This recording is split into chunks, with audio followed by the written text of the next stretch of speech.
Que l'Éternel soit loué pour chacune de vos vies, de là où vous me recevez en ce moment. Je vous salue dans le nom précieux de notre Seigneur et Sauveur Jésus-Christ. Depuis un moment, nous sommes sur le thème « Tu es l'image de Dieu sur terre ». Et au cours des deux premières parties, nous avons compris que nous sommes créés à l'image de Dieu. Mais il est arrivé à l'homme de se détourner de la face de l'Éternel. Il est arrivé à l'homme de corrompre son image. Par la grâce de Dieu, en ce jour, nous verrons que c'est encore possible de retrouver son identité en Dieu. C'est vrai que les hommes ont perdu l'image de Dieu en eux, mais cela est possible de retrouver son image en Dieu pour tous ceux qui le désirent de tout cœur. Dans Genèse 2 au verset 17, la parole de Dieu nous apprend que Dieu a fait une recommandation à Adam et Ève.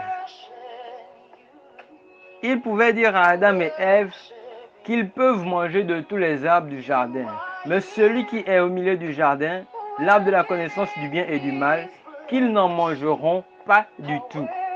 Le jour qu'ils en mangeront, ils mourront. Quand Dieu faisait cette recommandation à Adam et Ève, il ne l'a pas fait pour leur chute. Il ne l'a pas fait pour qu'ils puissent tomber par la suite. Il l'a juste fait comme un test pour s'assurer de la fidélité et de l'amour de ces nouvelles créatures envers lui. Mais lorsqu'il faisait cette recommandation à Adam et Ève, il n'était pas seul.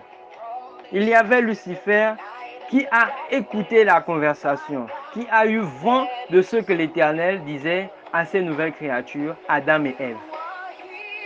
Et jaloux de leur nouvelle position, jaloux de la position qu'ils occupent, que lui l'occupait avant, mais plus maintenant, Lucifer alors a utilisé ce test en sa faveur. Et c'est alors que la séparation de l'homme d'avec Dieu s'est installée. Quand Dieu dit dans Genèse 2, verset 17, que le jour qu'ils en mangeront, ils mourront. Il ne s'agissait pas ici d'une mort physique. Sinon, ils devaient être morts. Et on devait parler peut-être qu'ils ont été enterrés par l'Éternel. Mais cela, il ne s'agissait pas d'une mort physique. Il s'agissait d'une mort plutôt spirituelle. Comme Ésaïe 59, verset 2 peut nous le rappeler, ce n'est pas que l'Éternel a des oreilles dures pour nous entendre, mais ce sont nos fautes qui mettent une barrière entre lui et nous. Ce sont nos péchés qui mettent une séparation entre notre Dieu et nous. Et séparé de Dieu, l'homme ne pouvait plus avoir cette même communion avec Dieu. La communication était devenue limitée. Dieu ne pouvait pas changer la loi transgressée pour sauver l'homme. Mais dans son amour de père envers ses enfants, il a enclenché le processus ultime afin de redonner à nous, ces créatures, l'image parfaite et authentique que nous avions rejetée. Il a envoyé son Fils unique de sorte que quiconque croit en lui ne périsse point, mais ait la vie éternelle. C'est pour cette raison que je viens à toi en ce jour pour te dire que c'est encore possible de retrouver ta véritable image. C'est encore possible de retrouver ton identité en Dieu. Jésus a volontairement renoncé à la gloire du ciel pour mourir sur la croix de Golgotha pour toi. Par ce sacrifice sur la croix du Calvaire, il t'a donné une occasion de plus de retrouver ton image initiale et d'être sauvé. C'est pour cela, je t'invite à retrouver la communion avec ton Dieu. Abandonne-toi à ton Dieu afin qu'il te lave dans le sang de son Fils Jésus. Reviens à ton Dieu pour qu'il te réhabilite. Fixe de nouveau tes yeux sur ton Dieu pour une restauration totale. Tourne ton regard vers Dieu de sorte que par la parole de son Fils Jésus-Christ, tu sois transformé. De sorte que par le Saint-Esprit, tu puisses garder l'image de Dieu en toi. De sorte que le Saint-Esprit t'aide davantage à garder les principes de l'Éternel et faire chaque jour sa volonté parfaite. Dieu a fait à tous les hommes, à toutes les femmes, à toute la race humaine une grâce particulière, celle d'une seconde chance par le Christ.